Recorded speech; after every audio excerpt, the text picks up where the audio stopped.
就是在一个小屋里，工作人员会让你脱掉裤子，会摸摸你这个发育的情况。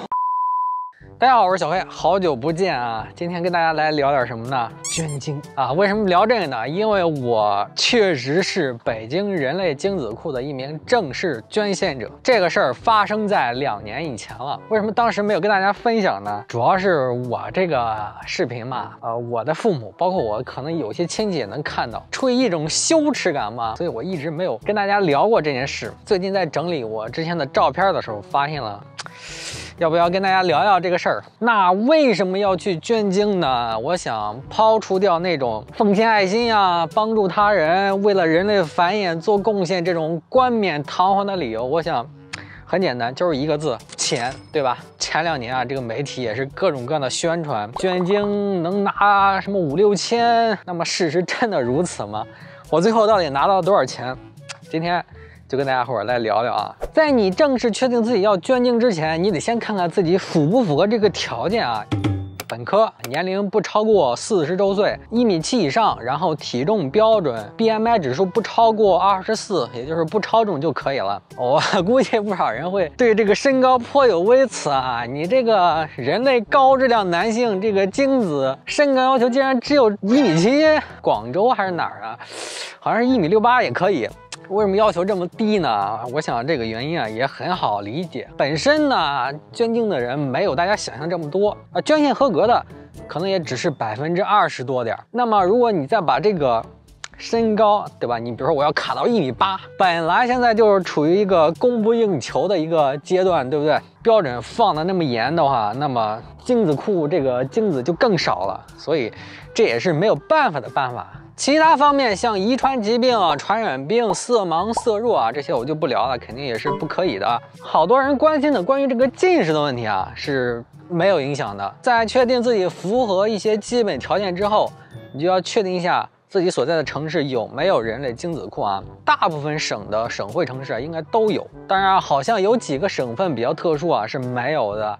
北京人类精子库呢，就是在西三环大会4路12号啊，这个周边大学挺多的。然后第一次去就是一个基本的精子检测，工作人员了解你这个基本情况啊，确定你能献之后，会给你一个取精杯、一个湿巾，你就可以去取精室里去干活去了。那么在你进入取精室之前呢，一定要先穿鞋套，保证卫生嘛。而左边这片区域呢，大家可以看到是实验区域，非工作人员呢是不能进去的。我们随机选取一个没有人的房间啊，进去之后关上门，然后我们看看啊这个环境。门的左侧呢是一个空气消毒机，还有一台电视。这个电视基本上就是摆设啊，反正我是不知道怎么用啊，我们都是自己用手机自备的这个小电影啊。电视下面是一个桌子，最左边的蓝色的这个是无纺布，干什么用的呢？一会儿你就知道啊。然后是一个电视遥控器，一卷纸，还有你的取精杯，还有一个消毒的湿巾。然后我们再来看门的右侧啊，是一个挂衣服的架子，还有一个洗手池。当然这个是脚踩出水啊。然后上面是这个消毒的酒精，酒精上面呢是一个取精的注意事项，我就不一一给大家念了啊。这里面最重要的是最后2条啊，如果有异撒一定要告诉工作人员，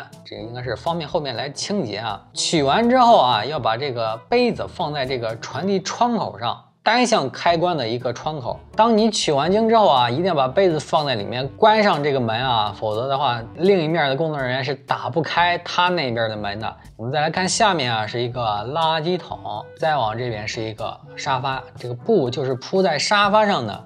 反正我是没这习惯啊，但是可能有的人啊习惯坐着，那你这个一脱裤子，对吧？这个屁股贴在沙发上，是不是有的人有洁癖什么之类的？盖上一层这个蓝色布啊，会卫生一点。然后这个沙发右边呢，还有一个紧急的一个按钮，如果有什么紧急情况，按这个按钮啊，那边就知道消息了。那这就是整个取精室的样子了。好，那你完成了第1次取精之后，工作人员就会奖励你50元的大钞啊，不算很多。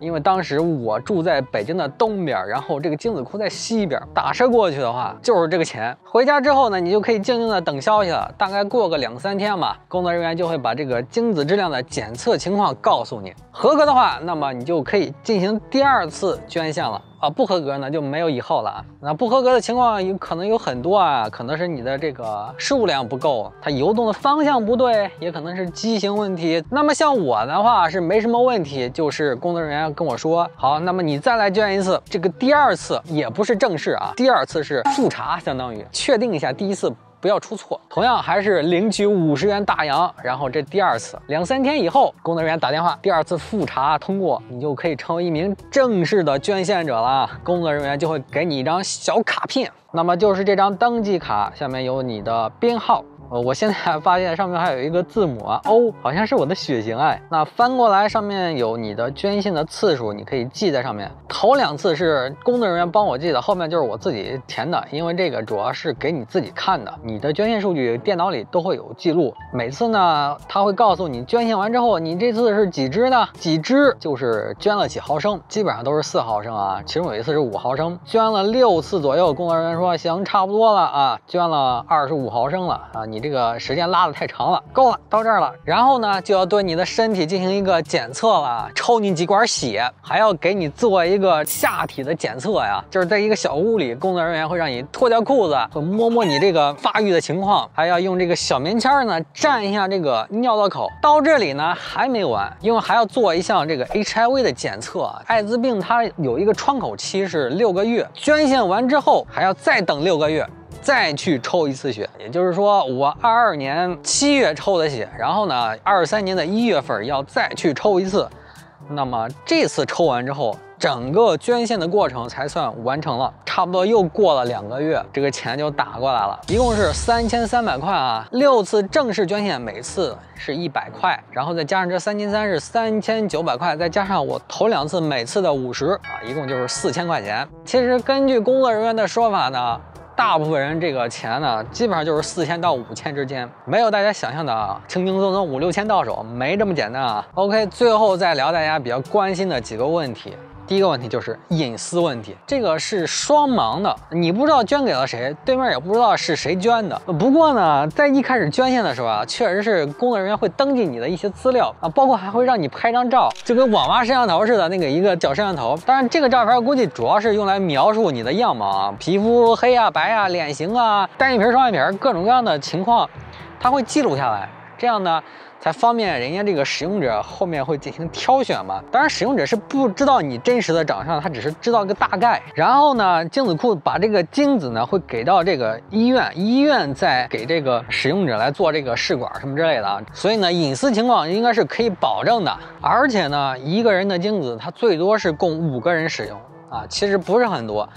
而且还要参考你的这个常住地，还有你的户籍地，尽可能的让你使用者远离你所在的这个常住地，还有你的户籍地的。还有人会问，你捐精之后，这个世界上就会多出几个跟你有血缘关系的人，但是呢，你又不知道他们是谁，你就不会有什么奇怪的感觉吗？其实对于我来说，我是真没什么感觉，因为你们之间确实是没有任何的社会性连接，你都不知道这个人是谁。至于他过得好不好，我觉得不需要去考虑这些问题。我想那些不孕不育的夫妇为了得到这个孩子，肯定也是付出了非常大的辛苦，他的成长肯定也是在一个充满爱的一个环境里。所以这些根本就不需要你去操心，你去考虑，当成这事儿跟没发生一样就可以了。最后一个问题，我们来聊聊，有不少女性啊，这个质疑，这个为什么男性可以捐精，这个女性她就不能使用精子库里的精子啊？当然是单身女性啊。你想想那些合法夫妻，他们想要使用这些精子，可能还要等上大半年，还得排队，怎么可能会有你这个单身女性使用的份儿，对不对？你像这美国就有好多这个单亲妈妈，这有产生很多的社会问题。我不排除有一些高质量女性啊，她可能非常优秀，那养的孩子肯定也非常的好，但是呢，它会存在这样潜在的问题。反正总体来说，单亲家庭的这个孩子，他肯定是生长的不如这个双亲家庭这个更加的稳定吧。我估计这样说肯定会被喷，你不要拿个例来反驳我啊。我们是总体来说的，包括这个冻卵也是，本身现在这个结婚率啊就非常的低，然后你再允许这个女性冻卵啊，允许单身女性使用精子库，那么这个结婚率肯定会更加的低了。所以说从社会稳定的角度来讲，这个我们的这个法律肯定也不会允许这个事儿来发生的。那不知道你们还有什么问题想要问的关于这个捐精的事儿啊？欢迎在评论区留言。如果大家喜欢这个视频，也别忘了点赞关注。我们下期再见。